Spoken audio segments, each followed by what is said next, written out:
말씀과 함께 학교 가는 길.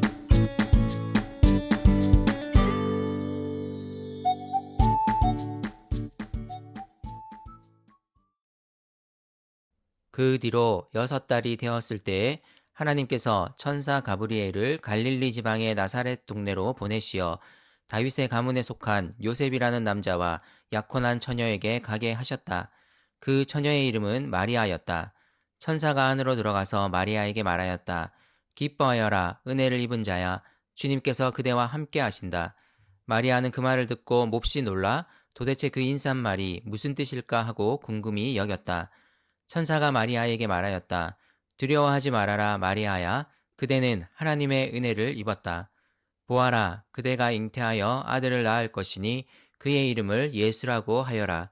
그는 위대하게 되고 더없이 높으신 분의 아들이라고 불릴 것이다. 주 하나님께서 그에게 그의 조상 다윗의 왕위를 주실 것이다. 마리아가 천사에게 말하였다. 나는 남자를 알지 못하는데 어떻게 이런 일이 있겠습니까? 천사가 마리아에게 대답하였다. 성령이 그대에게 임하시고 더없이 높으신 분의 능력이 그대를 감싸줄 것이다. 그러므로 태어날 아기는 거룩한 분이요 하나님의 아들이라고 불릴 것이다. 하나님께는 불가능한 일이 없다. 마리아가 말하였다. 보십시오. 나는 주님의 여종입니다. 당신의 말씀대로 나에게 이루어지기를 바랍니다.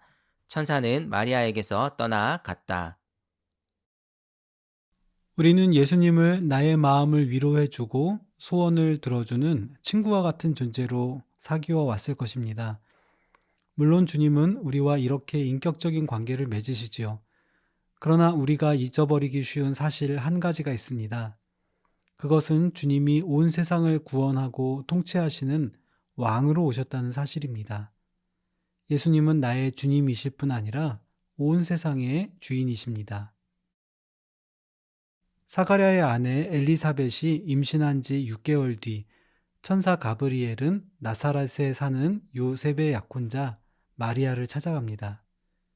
천사는 마리아가 임신하여 아들을 낳을 것이라고 그의 이름을 예수로 지으라고 그가 하나님의 아들이자 구원자라고 말합니다.